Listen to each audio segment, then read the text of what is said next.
یہ تو بلکہ بہت اچھا کیا کہ آپ نے پوچھ لیا. مستند اسی طرح سے جس طرح سے کہ ایک امپورٹنٹ اور ایک ڈیزائربل پروسیجر سے لوگ فائدہ اٹھا کے اکوپمنٹ بناتے ہیں، اسی طرح سے وہ لوگ جو کہ اس پروسیجر کو ایک منی میں پروسیجر سمجھ کے اور اپنے آپ کو پلاسٹک سرجن پریزنٹ کرتے ہیں، یہ بھی بہت کامن ہے اور ہونا شروع ہو گیا ہے اور بہت عرصے سے ہو رہا ہے. بلکہ کانسیکوینسز، سیریس کانسیکوینسز سامنے آتے ہیں. پھر لوگ آپ سے لوگ صرف مال سے ہاتھ نہیں دھوتے رہے بلکہ جان سے بھی ہاتھ دھوتے رہے ہیں، اور پھر لوگ آپ سے سوال کرتے ہیں کہ جی ہمارے فلانے جاننے والے نے کرایا تھا اور اس کے یہ مسائل ہو گئے. تو میرا نیکسٹ سوال ان سے اسٹریٹ اوے یہ ہوتا ہے کہ ان کا نام بتائیے جن سے انہوں نے کروایا تھا. تو then they are quite most of the time کہ جی وہ فلانے صاحب سے کروایا تھا.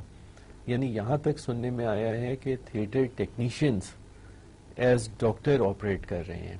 Qualified M B B S doctors without training تو کر ہی رہے ہیں، لیکن جب یہ صورتحال ہوگی کہ بغیر کسی ٹریننگ نان ڈاکٹرز بھی اس فیلڈ میں موجود ہیں، اور جو بھی جس نے بھی ایک چیز جیسے کہ ایک عمارت بن رہی ہے، عمارت جو ہے وہ اینٹیں لگانے والا بھی بنانا شروع کر دیتا ہے، لیکن وہ یہ اسیس نہیں کر سکتا کہ اس سوئل پہ کتنی نرم سوئل ہے، کتنی سخت ہے، اس پہ کتنا بوجھ اٹھا سکتی ہے، کتنا نہیں اٹھا سکتی. اسی طرح سے لائپو سکشن ایک پروسیس کرنا کوئی دیکھ کے کسی کو سیکھ لے، لیکن اس کو یہ سمجھ میں نہیں آتی کہ اس کی میڈیکل ہسٹری کتنی امپورٹنٹ ہے، اور جو دوائیاں یہ کھا رہے ہیں وہ دوائیاں کتنی امپورٹنٹ ہیں ان کو کنسیڈر کرنا، اور اگر جو ہے کس جگہ سے کتنا فیٹ نکالنا ہے، کیا لیمٹس ہیں، اور کون سی جگہ پہ کون سا کینیولا یا کون سا پرٹیکولر اکوپمنٹ استعمال کرنا ہے. اور اگر کوئی 19-20 کوئی پرابلم ہوتی ہے تو اس کو آپریشن کے دوران کس طرح سے ہینڈل کرنا ہے. تو چونکہ یہ ساری باتیں انٹرینڈ آدمی کو معلوم نہیں ہوتی ہیں تو وہ لوگوں کے ساتھ مسئلے پیدا کرتے ہیں. پھر جب مسئلے پیدا ہوتے ہیں تو لوگ کہتے ہیں کہ جی ہم نے تو فلانے کو دکھایا تھا اور اس میں یہ پرابلم ہو گئی.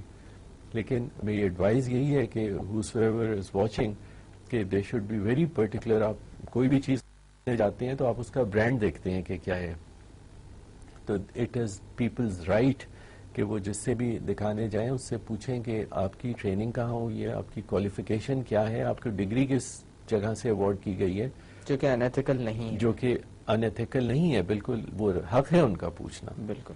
اور یہ بھی پوچھیں کہ اب آپ کس انسٹیٹیوٹ کے ساتھ کام کر رہے ہیں، کیونکہ زیادہ تر کوالیفائڈ لوگ اچھے ٹیچنگ انسٹیٹیوٹس یا اچھے انسٹیٹیوٹس کے ساتھ ایسوسیٹڈ ہوتے ہیں. کوئی بھی اچھا انسٹیٹیوٹ کبھی بھی کسی انٹرینڈ یا انکوالیفائڈ آدمی کو امپلائی نہیں کرے گا.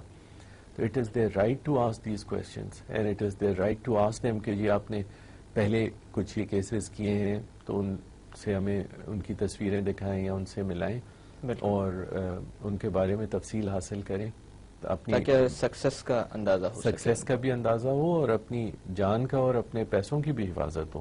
بالکل. اچھا ڈاکٹر صاحب، ایک وقت ایسا تھا جس میں لائپو سکشن کے بارے میں لوگوں میں خوف پایا جانے لگا تھا کہ اس سرجری کے، ویسے تو خیر عام طور پر سرجری کے بارے میں ہی جب بات کی جاتی ہے تو ہمارے لوگ خوفزدہ ہو جاتے ہیں کہ سرجری نہیں کروانی، اور لائپو سکشن کے ہیزرڈز کا بھی کافی چرچا ہوا تھا. اس مناسبت سے میں آپ سے جاننا چاہوں گا کہ کس قسم کے سائیڈ ایفیکٹس یا انڈیزائرڈ ایفیکٹس لائپو سکشن کے ساتھ وابستہ ہیں یا کس طرح کی کمپلیکیشنز ہو سکتی ہیں؟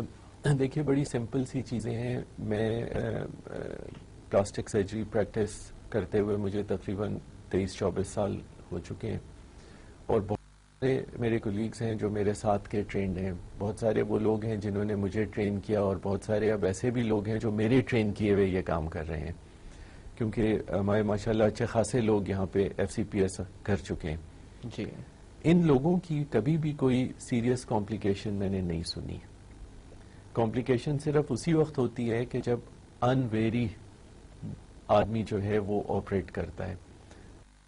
کوئی آدمی ایسپرین کھا رہا ہے، aspirin will make your blood thin and make it bleed easily. میں نے ایسے بھی لوگ دیکھے ہیں کہ جنہوں نے ایسپرین کھاتے ہوئے اس مریض کو آپریٹ کر دیا ہے، تو اس کی اور اس کے ہیماٹوماز یا جو بھی بلڈ کلیکشن ہے وہ بنے گا اور بھی ہو سکتے ہیں. ایک وقت میں نے دیکھا ہے کہ لوگوں نے 15-18 لیٹر فیٹ نکال دیا ہے. ان کے بھی مسائل ہوں گے، کیونکہ جو ڈیڈ اسپیس ہے اس میں فلوئڈ کلیکٹ ہوگا، فلوئڈ ڈپلیشن ہوگی، دنیا بھر کے اس میں مسائل پیدا ہوں گے. ایسے بھی دیکھے ہیں کہ جن کو کوئی پراپر ہائیجینک کنڈیشنز میں نہیں کیا گیا، چھوٹے سے کمرے میں ان ایتھیکل طریقے سے کسی بھی انسٹرلائزڈ اکوپمنٹ ہے، ہاسپٹل نہیں ہے، پراپر تھیٹر نہیں ہے، پراپر جگہ نہیں ہے، بس کر رہے ہیں اس کے اندر، انفیکشن بھی دیکھا ہے ہوتے ہوئے. لیکن getting back to the question کہ کیا یہ تمام مسائل ٹرینڈ اور اچھے ٹرینڈ لوگوں کے ساتھ بھی ہوتے ہیں؟ the answer is no، کیونکہ میں 3 جنریشنز کا تو آپ کے سامنے میں نے بتایا. تو اور لائپوسکشن جیسے میں نے کہا کہ دنیا کا اس وقت کامنسٹ پلاسٹک سرجری یا کاسمیٹک سرجری پروسیجر ہے.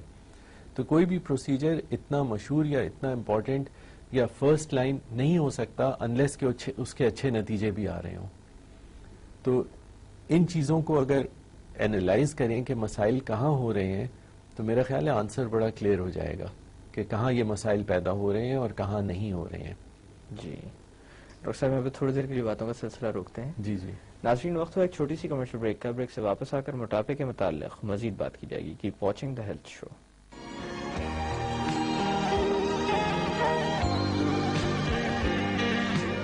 فصل کی شام، سرسبز NP، یوریا اور کیم. خطرہ ہر جگہ ہر لمحہ موجود ہے.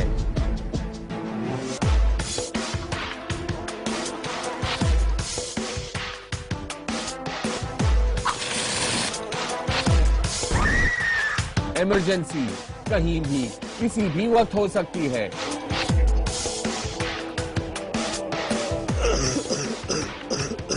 ابراہیم کیا ہو گیا؟